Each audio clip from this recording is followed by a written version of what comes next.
പിന്നെ അതൊക്കെ ഇപ്പൊ കാണാം. എന്നിട്ട് പിന്നെ തലേതന്നെ വീട്ടിൽ നിന്ന് കൊണ്ടുവന്നു KSRTC നടത്താൻ. വന്ന് കയറുന്നതിന് മുമ്പേ കലക്കാൻ തുടങ്ങിയോടോ. ഈ നാട്ടിൽ നിന്ന് പൊക്കോണം. എന്റെ കയ്യെ കിട്ടിയ വെട്ടിക്കൊന്ന് ഞാൻ കെട്ടിത്തൂക്കും. ഈ പാർട്ടിക്ക് ഇത്രയും വലിയ പരാജയം ഉണ്ടായിട്ട് മന്ത്രിസഭയിലെ മുതിർന്ന അംഗമെന്ന നിലയിൽ പ്രതികരിക്കാതെ ഒഴിഞ്ഞു മാറുന്നത് ഒരു ഭയം കൊണ്ടാണ് ആശാന? തോറ്റത് നല്ല സേവനമെല്ലാം ചെയ്ത ഗവൺമെന്റ് ആയിരുന്നു. ഒരുപാട് കാര്യവും ചെയ്തു ഗവൺമെന്റ്. അയ്യോ ഓർമ്മിപ്പിക്കല്ലേ പൊന്നെ.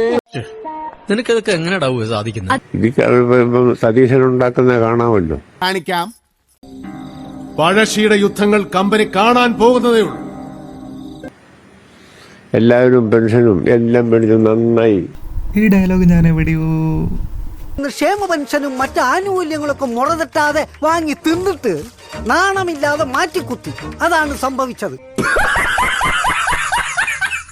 KSRTC ബസ്സിൽ സൗജന്യ യാത്ര അടുത്ത മാസം 15-ാം തീയതി. പിന്നെ അതൊക്കെ ഇപ്പൊ കാണാം. എന്നിട്ട് പിന്നെ തലേതന്നെ വീട്ടിൽ നിന്ന് കൊണ്ടുവന്നു KSRTC നടത്താൻ. എടോ തിരുമണ്ട, അന്നയൊക്കെ സെക്രട്ടറി ആക്കി വെച്ചിരിക്കുന്നതേ കണ്ട ചാനലുകാരുടെ മുന്നിൽ വിഡിത്തം വിളമ്പി ആളാവാനല്ലടോ. കടക്ക് പുറത്ത്. എന്തായാലും കൊള്ളാം. ഞാൻ വീട്ടിൽ പോണേ, എനിക്കൊന്നും വയ്യ കാണാൻ.